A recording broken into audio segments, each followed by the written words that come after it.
नमस्कार दोस्तों, मैं तालिब लाल किताब वरुण मेहता अमृतसर से आज फिर आप सबके सामने हाजिर हूँ।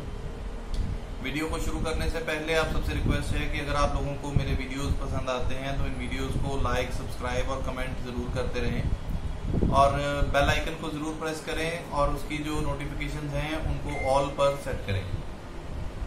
आज के वीडियो में मैं आप सबसे पहले यही बताना चाहता हूं कि जो चंद्रमा 10 के बाद मैं वीडियोस को अपलोड नहीं कर पाया, हम उसी सेशन को दोबारा आगे बढ़ाना शुरू कर रहे हैं और day by day her planet के हर हाउस में क्या सिम्टम्स हैं, क्या प्रिकॉशंस हैं, क्या रेमेडीज हैं, उन सब के बारे में स्टेप बाय स्टेप डिस्कस करना शुरू करेंगे। तो आज बात करते हैं चंद्रमा खाना नंबर 11 के बारे में। दोस्तों, जब चंद्रमा खाना नंबर 11 की बात आती है तो लाल किताब का बेसिक रूल है कि अगर चंद्रमा 11वें में हो तो केतु हॉरोस्कोप में कहीं भी हो खराब हो जाएगा। तो इसकी वजह से केतु के उपाय जो हैं वो आपको करने पड़ेंगे। केतु की जो बेसिक सिम्टम्स होते हैं कि जैसे कमर दर्द हो जाना, बेटे के रिगार्डिंग प्रॉब्लम्स आना, मामे को प्रॉब्लम हो जाना, ये बेसिक कुछ सिम्टम्स हैं। इनके रिगार्डिंग आपको परेशानियां जो हैं वो झेलने को मिलेंगी। और कई बार केतु खराब होने की वजह से, चंद्रमा 11वें केतु खराब होने की वजह से कई बार तो इंसान की पेशाब की नाली में इन्फेक्शन जो है वो टाइम टू टाइम बढ़ती जाती है। चंद्रमा 11वें की खासियत ये है कि ये यहाँ पर जरा कमजोर हो जाता है और काफी कमजोर हो जाता है, जिसकी वजह से चंद्रमा 11वें वाले का पैसा हमेशा रुक रुक के आता है। उसको बल्क मनी नहीं रिसीव हो पाती कभी भी और उसके लिए बिना रेमेडीज के उसका गुजारा भी नहीं होता। चंद्रमा 11वां जो है वो आपकी पड़ोस में रहने वाली बुजुर्ग महिला को रिप्रेजेंट करता है। तो चंद्रमा 11वें को स्ट्रांग रखने के लिए आप पड़ोस में रहने वाली बुजुर्ग महिला का आशीर्वाद जरूर लेते रहें, लेकिन मोस्ट ऑफ द केसेस पड़ोस में रहने वाली वो बुजुर्ग महिला कुछ ऐसे नेचर की होती है, ऐसे स्वभाव की होती है कि उसके साथ आप बात भी करना पसंद नहीं कर पाते।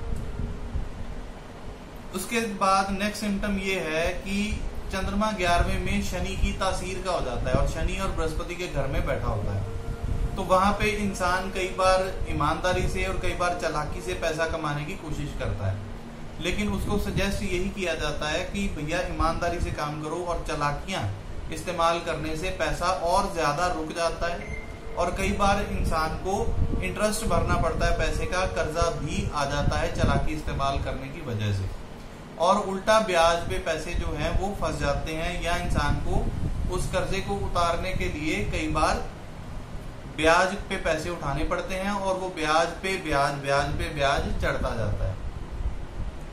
इस घर में चंद्रमा की कमजोर स्थिति जो है वो और क्या करती है, ये दादी पोते का झगड़ा कहा गया है। चंद्र 11 केतु खराब, दादी पोते का झगड़ा कहा गया है, यानी कि चंद्रमा 11वें वाला जब होता है तो उसकी माँ और उसके बेटे का आपस में मिलन नहीं होता।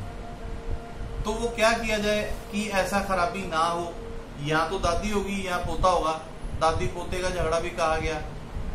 तो इसके लिए कहा गया है कि भैया जब भी चंद्र 11वें वाले के घर में बेटा जन्म हो तो चंद्र 11वें वाले की माँ उसके पोते को यानी चंद्र 11वें वाले के बेटे को ना देखे कम से कम 100 दिन। और चंद्र 11वें वाले के घर में मोस्ट ऑफ द केसेस एक ऐसी जगह जरूर होती है जहां पे बार बार पानी टपकता रहता है और चंद्र 11वें वाले की माँ अगर उस जगह को, उस पत्थर को धोती रहे, उसको साफ करती रहे और अपनी आंखें दूध से धोती रहे, पानी से रेगुलर धोती रहे, तो चंद्र 11वें वाले की माँ को बेनिफिशियल रिस्पॉन्स आता है। और अगर वो ऐसा काम नहीं करते तो उसको कमर में सर्वाइकल की हेल्थ की, टांगों की दर्द जो है वो बनी रहेगी और कई बार नींद भी खराब हो जाती है और नींद खराब होने से मेजर परेशानियां चंद्र 11वें वाले की माँ जो है वो झेलती है और कई बार परेशानियां इस हद तक बढ़ जाती हैं कि अर्थराइटिस जैसी प्रॉब्लम भी हो जाती है। चंद्र 11वें वाले के लिए लाल किताब में एक बड़ी अच्छी प्रिकॉशंस दे रखी हैं कि भैया बुधवार को बहन या लड़की अगर जन्म ले ले तो बढ़िया नहीं है, इसलिए कभी भी बहन की शादी जो है वो बुधवार नहीं करनी। अगर शुक्रवार को अपनी या किसी खूनी रिश्तेदार की शादी हो जाती है तो वो भी खराब है, उसको भी अवॉइड करें। अगर शनिवार को चंद्र 11वें वाला अगर मकान बना लेता है या खरीद लेता है तो वो भी उसके लिए बहुत खराब है, उसको भी अवॉइड करें। केतु के समय पे अगर ऐसा शख्स, केतु का समय यानी कि जो ब्रह्म मुहूर्त यानी सूर्योदय से 2 घंटे पहले अगर ऐसा शख्स दान लेता है या दान करता है तो उसके लिए बहुत खराब साबित होता है, तो उसको भी अवॉइड करना है। और राहु का टाइम यानी पक्की शाम, सूर्योदय से बिल्कुल पहले का जो वक्त होता है जब सनसेट हो रहा होता है, उस वक्त पे अगर ऐसा इंसान मंदिर जाता है या गुरु उपदेश सुनता है तो उसके लिए बहुत खराब रिजल्ट्स आते हैं। तो इन चीजों को अवॉइड करना चाहिए। ऐसे शख्स को रात के समय अगर वो पढ़ता है तो कभी भी अपनी पढ़ाई को आधे में ना छोड़े, वरना वो पूरी हो ही नहीं पाएगी। चंद्रमा 11वें में जो है उसको चंद्रमा को तालीम का पानी भी कहा गया है, जैसे कि मैंने अपने प्रीवियस वीडियोस में आप लोगों को बताया है। तो ये भी मैं बता दूं कि चंद्र 11वें वाला जो है अगर अपनी विद्या के रिगार्डिंग काम करता है तो उतना खुल के पैसा नहीं आ पाता और पैसे की बरकत नहीं रहती घर में। यानी पैसा आता तो है, आने से पहले ही उसके उतने ही खर्चे खड़े होते हैं, यानी कि पैसा रुकता ही नहीं है, बैंक बैलेंस बन ही नहीं पाता, कोई ना कोई ऐसा खर्चा हर वक्त तैयार ही दिखता उसको रहेगा कि वो पैसा कहीं से भी सेव ना कर पाए।